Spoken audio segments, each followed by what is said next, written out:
Conversa de Bastidor, com Malu Gaspar.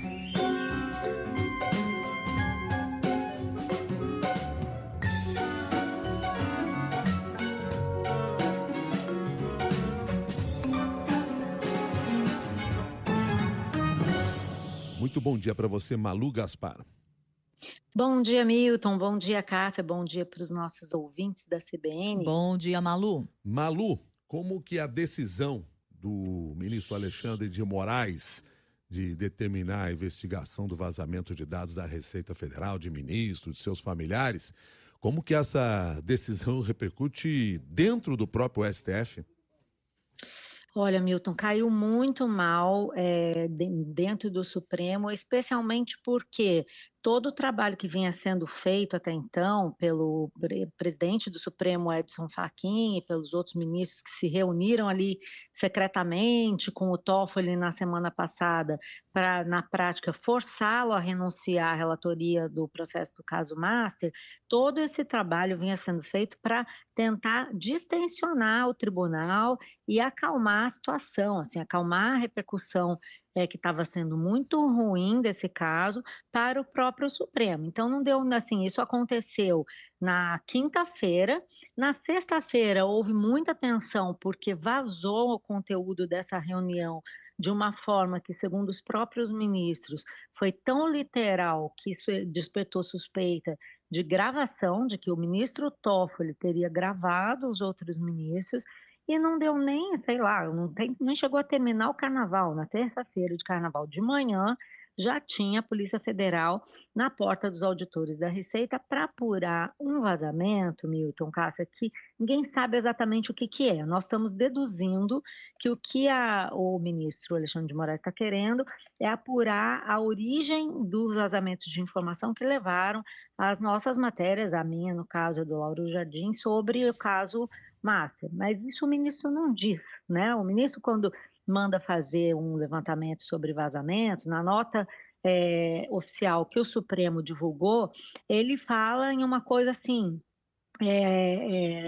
vazamento indevido de dados com suspeitas difusas e de difícil dissipação, usando termos propositalmente vagos, porque ele não quer dizer qual é a suspeita. Por quê? Porque existe um problema, e esse problema caiu muito mal no Supremo, que é o seguinte: se havia uma suspeita só sobre ele, porque só sobre os dados dele, da mulher dele, e do escritório da mulher dele, por que então ele pediu que a Receita verificasse dados de mais de 100 pessoas?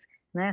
Seriam 100 pessoas, grosso modo, entre ministros e parentes dos ministros. Né? Se era um vazamento localizado, para que olhar o dado de tanta gente? Ele encomendou da Receita Federal que fizesse um rastreamento em todos os acessos aos dados de todas essas pessoas para verificar se houve acesso ilegal e já com vistas a checar um vazamento. Segunda coisa que os ministros têm falado, bom, se havia suspeita sobre 100 pessoas ligadas a todos nós, por que nós não fomos informados?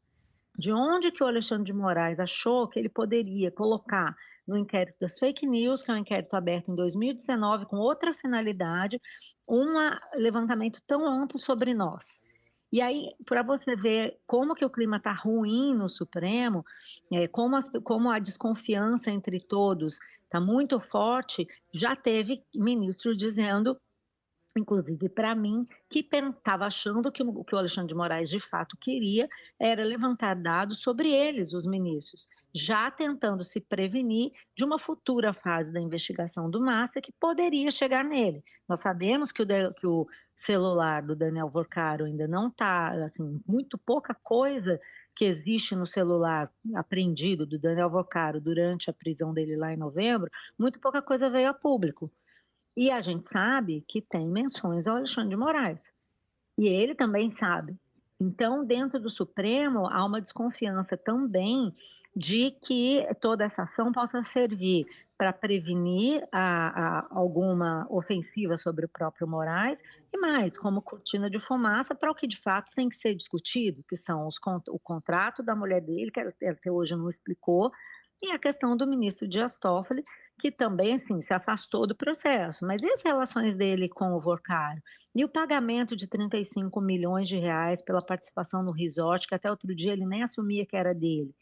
Então tem muita coisa estranha envolvendo o Supremo com o Matter e o Daniel Vorcaro, que precisa ser apurada. Mas o que eles estão fazendo agora é se auto-atacar, porque o ministro Alexandre de Moraes tomou uma atitude à revelia de todos os outros e está sendo apoiado, por um lado, né, internamente pelos ministros que costumam apoiá-lo, segui-lo nas decisões, mas cada vez mais a gente detecta um incômodo entre mais e mais ministros. Ontem, falando com alguns deles, a informação que eu recebi é que foi unânime esse desconforto com o fato de ninguém ter sido avisado. Como assim? Tem suspeita sobre nós, sobre os nossos parentes e a gente não sabe? Então a coisa está muito mal parada, sabe, Milton? Porque a questão é que, aparentemente, o Alexandre de Moraes e os outros ministros não estão entendendo o tamanho do problema que esse caso passou a representar para o Supremo. A ponto de, na semana passada, muita gente se referia ao caso Matter como o caso Toffoli. Quer dizer, você tem a maior fraude financeira do Brasil sendo investigada e, no fundo, o que as pessoas estão prestando atenção? Como é que um ministro do Supremo está enredado com um banqueiro que executou essa fraude financeira bilionária? E em relação, Malu, a essa investigação contra os auditores da Receita, também vem causando bastante estranhamento essa investigação ter sido incluída no inquérito das fake news, né? Sim, Cássia, eu acho que isso é um problema sério, inclusive dentro do Supremo, porque esse inquérito, veja, ele foi aberto em 2019 e o curioso é que com essas notas dos auditores fiscais explicando a situação, a gente lembrou de uma coisa que nem foi muito bem divulgada na época, mas que aconteceu, que esse inquérito foi aberto lá em 2019, já tendo como origem um suposto vazamento de informações de ministros de contratos ou de informações financeiras das mulheres dos ministros do STF, a saber, a mulher do ministro Gilmar Mendes à época, a mulher do ministro Dias Toffoli, e o Dias Toffoli abriu um inquérito com interesse próprio, né, porque ele seria alvo disso, entregou para o Alexandre de Moraes sem sorteio. O Alexandre de Moraes manda fazer uma ação e afastar os servidores da Receita que supostamente teriam feito o acesso indevido aos dados dessas mulheres, e o que o Unafisco, a entidade dos auditores, lembrou a nós, e eu fui pesquisar e foi isso mesmo, é que esses auditores depois foram reintegrados porque não se descobriu nada sobre eles. O próprio Alexandre de Moraes reintegrou porque não tinha prova de que esse acesso, que era um acesso que tinha ocorrido como parte de uma investigação de muitos CPFs, e aí sem querer eles entraram ali, quer dizer, sem querer entraram ali e perceberam que tinham pessoas ligadas aos ministros, mas não foi uma investigação focada naquilo.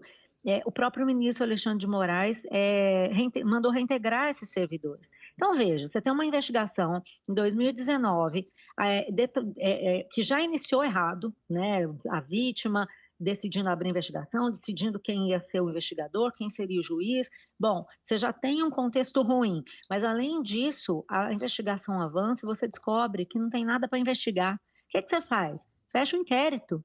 Não, o inquérito continuou aberto e foi virando outras coisas, foi se travestindo de outras coisas, virou o inquérito das fake news, mas primeiro ele era um inquérito para apurar essa coisa dos auditores, ele virou um inquérito para censurar matérias da revista Cruzoé que mostravam trechos da delação do Marcelo Odebrecht em que ele falava que o Dias Toffoli era o amigo do meu pai, ou seja, o amigo do Lula, e Odebrecht se referia a ele como alguém influenciável.